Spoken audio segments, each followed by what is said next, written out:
This is not retribution. It's a reawakening.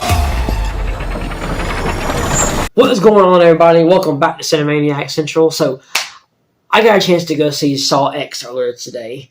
And with Saw X taking place between the events of the original Saw and Saw 2, John Kramer, a.k.a. Jigsaw, has just discovered that he has been diagnosed with brain cancer.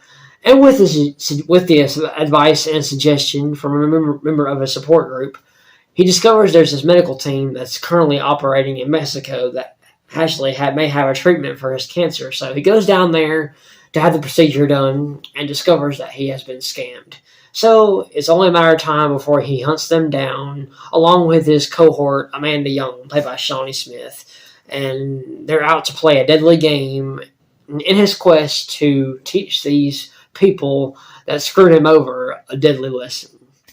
So, I have never been a big fan of the Saw franchise. This is only the second time that I've actually seen a Saw movie in the theater. I did see Saw 3 in the theater back in 2006 when it came out. I enjoyed it, but it just never really caught my attention. You know, I never jumped on the Saw torture porn train. You know, it was never really my thing. And so when Spiral was released a couple years ago, and Chris Rock was in it, I was like, that's pretty interesting, but I never did check it out.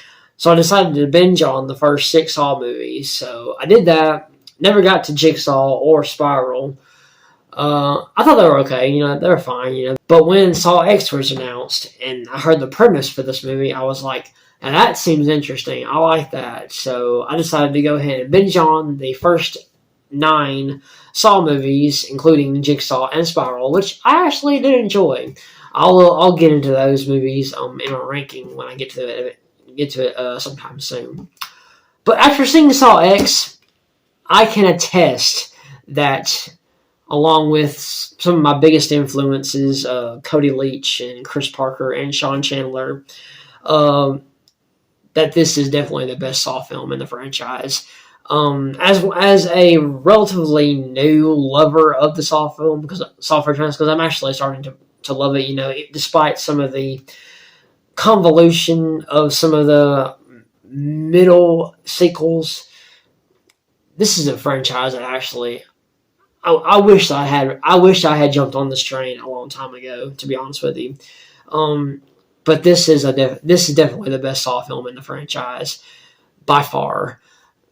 They had done the impossible with this franchise and really got you emotionally invested in John Kramer's character. This is where they turn him from an antagonist to a protagonist, because you are rooting for him. He is like the anti-hero here, and you're rooting for him to teach these really bad people who are done some pretty shitty things. I will say, though, there is one particular character in this movie that I don't think deserved what this person got. There was a moment where, okay, you thought, okay, well, this person, okay, this is going to be okay. But then something else happens, and then involving another character, and I'm like, holy shit, that's some crazy shit. But you should have seen that coming, because this is all about money, let's just say that.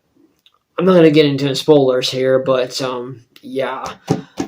I was actually feeling bad for this one character, because I don't think that this person deserved to be in this situation, because this person didn't really have a whole lot to do with what was going on. Performance-wise, Tobin Bell is awesome. He is fantastic. He's a fantastic lead. It is great that he is actually this front and center here. Shawnee Smith is terrific also. It's really great to have her. I've always loved Shawnee Smith ever since Summer School and The Blob, the remake of The Blob. She's just awesome. I love the chemistry. I love the relationship between her and Jigsaw. I think it's, you know, they really have this kind of mutual understanding, and they've been through a lot of pain in their lives and dealing with a lot of shit. And you really sympathize with both of them, especially Jigsaw, because, you know, the situation that he's in, and he's just doing what he does best here. And for the first time, really, you are rooting for this guy to carry out what he is seeking to do. But yeah, as far as the traps go, the traps are pretty solid. You know, they are some of the bloodiest. This movie is probably the bloodiest it's ever been. There were several moments where I was squealing. I was like wincing here. I was like, oh, whoa, shit, that is some crazy shit, dude. You seen the eye vacuum trap on the cover. That's actually pretty cool. The way that kind of goes down. I absolutely love this movie. I never thought that I would say that about a Saw movie. I really didn't. I don't think a lot of other fans did either, but it is absolutely fantastic. Saw X is definitely one of the best horror films of the year. One of the biggest surprises of 2023. And if you're a Saw fan and you haven't seen it yet, I highly recommend seeing it. If you've never seen any of the Saw movies, I still say go check it out. If you're into horror movies, into gore, I say go check it out. As I said, Tobin Bell is terrific. Shawnee Smith is terrific. Definitely worth going to check out in the theater. I loved Saw X. Great movie. I gave it 4.5 out of 5 stars on my Letterboxd. It's great. I know that it's been overhyped and it's been really looked forward to, but you know what?